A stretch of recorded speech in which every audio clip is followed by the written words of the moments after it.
ಅಮಾವಾಸ್ಯೆ ದಿನ ನಿಮ್ಮ ಮನೇಲೂ ಹೀಗೇನಾ? ಪ್ರತಿ ಅಮಾವಾಸ್ಯೆಯಂತೆ ಈ ಅಮಾವಾಸ್ಯೆಯನ್ನು ನಾವು ಎಲ್ಲಾ ಮಷಿನ್ಗಳಿಗೆ ರೆಸ್ಟ್ ಕೊಟ್ವಿ. ಅಮಾವಾಸ್ಯೆ ದಿನ ಯಾಕೆ ಮಷಿನ್ಗಳಿಗೆ ರೆಸ್ಟ್ ಕೊಡ್ತಾರಂತೆ ನಂಗೂ ಅಷ್ಟು ಗೊತ್ತಿಲ್ಲ. ನನಗ್ ಗೊತ್ತಿದ್ದಿದ್ದು ಏನಂದ್ರೆ, ಯಂತ್ರವನ್ನ ನಾವು ಲಕ್ಷ್ಮಿ ರೂಪದಲ್ಲಿ ನೋಡ್ತೀವಿ. ಪ್ರತಿದಿನ ಅದು ದುಡಿದು ನಮ್ಗೆ ಒಂದೊತ್ತು ಊಟ ಕೊಡ್ತಿರುತ್ತೆ. ಅದಕ್ಕೋಸ್ಕರ ನಮ್ ಹಿರಿಯರು ಮಾಡ್ಕೊಂಡ್ರ ಪ್ರಕಾರ ಪ್ರತಿ ಅಮಾವಾಸ್ಯೆಗೋಸ್ಕರ ನಾವು ಅದಕ್ಕೆ ರೆಸ್ಟ್ ಕೊಡ್ತೀವಿ. ಮೊದ್ಲು ಕೈಮಗ್ಗ ಇತ್ತು. ಕೈಮಗ್ಗನ ಪ್ರತಿ ಹುಣ್ಣಿಮೆಗೆ ನಾವು ರೆಸ್ಟ್ ಕೊಡ್ತಿದ್ವಿ. ಪವರ್ಲೂಮ್ ಕೆಬ್ಬಣದಲ್ಲಿದೆ. ಅದಕ್ಕೋಸ್ಕರ ನಾವು ಕಬ್ಬಣನ ಅಮಾವಾಸ್ಯೆ ದಿನ ನಾವು ಉಪಯೋಗಿಸಲ್ಲ.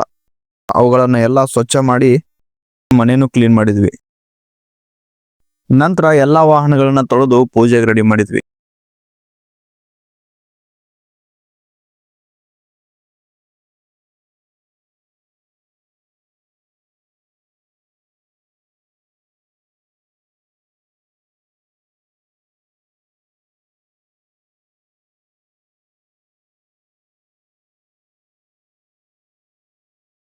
ನಮ್ಮ ಮನೆಯಲ್ಲಿ ಅಮಾವಾಸ್ಯೆ ಈ ರೀತಿ ನಡೀತು.